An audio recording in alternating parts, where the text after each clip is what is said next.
A murder in the Channel Park area of Long Beach, a real tragedy, and they had, on Saturday at the Christian Light Baptist Church, they had a gun buyback program where people could return their guns to the authorities, and it's been a topic of concern in the Long Beach area. A young man by the name of Tyrenzo Brown lost his life, and a lot of local leaders had a call to stem gun violence. And I know, Rocco, you have some, Mayor, you want to talk about that? So, Mayor, I want you to talk about the gun problem here in the Long Beach area. Personally, like, I have no person that I know that died in Long Beach, but I think that the gun buyback program is brilliant. It's brilliant that to give guns back to the police in Long Beach is amazing because it makes our city safer. It makes Long Beach safer, giving it back to the authorities. And I think everybody should understand that giving a gun to the wrong hands is the wrong thing. They should make a lot more stricter in the state of New York, where they check your criminal background, and they should check every detail into who you are before they give you a gun. Howie, back to you. Okay. All right, that's excellent. You know, we have the privilege of having Evan Davis here tonight, and our young historian, Christopher Murdy, is camping tonight. And by the way, on November 30th, we're going to do a whole show on Long Beach history at the Long Beach Historical Society, and our amazing 9th grade historian, Christopher Murdy, is going to be a big part of that. But Evan Davis, I'm coming to you now.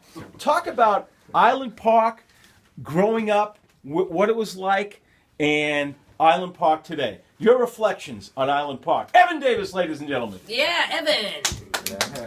Well, it was a great place to grow up, and I've lived here all my life. I grew up in the village. I live in Barnum Mile. But the village was very close-knit. Everybody knew everybody. I don't know if it's that much anymore. You know, I don't think you know your neighbors as well as you used to.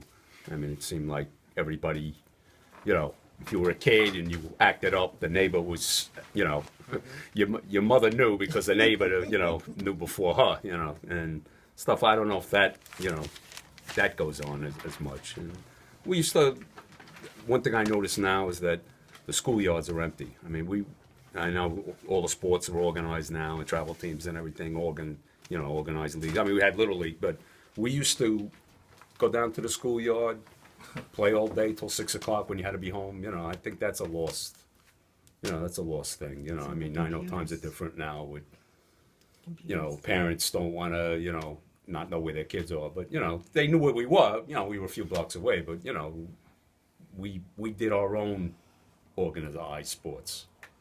You know, you chose up sides, you played football, basketball, baseball, hockey, whatever, and, you know, that I don't, you know, I mean, Gary can attest to that. He's a coach in youth sports, but you don't see that as much anymore. I mean, we still have the Shell Creek Park, and, you know, the kids use that, but the schoolyards are empty. I don't even know if they let the kids play in the school after, you know, for insurance reasons or whatever. But we always, you know, we had the schoolyards all, you know, all to ourselves after school during the summer. And, you know, we grew up here on the beach. We had 2 beaches, now there's only 1. And they've finally got around to revitalizing the beach after many years of, you know, what I would call neglect.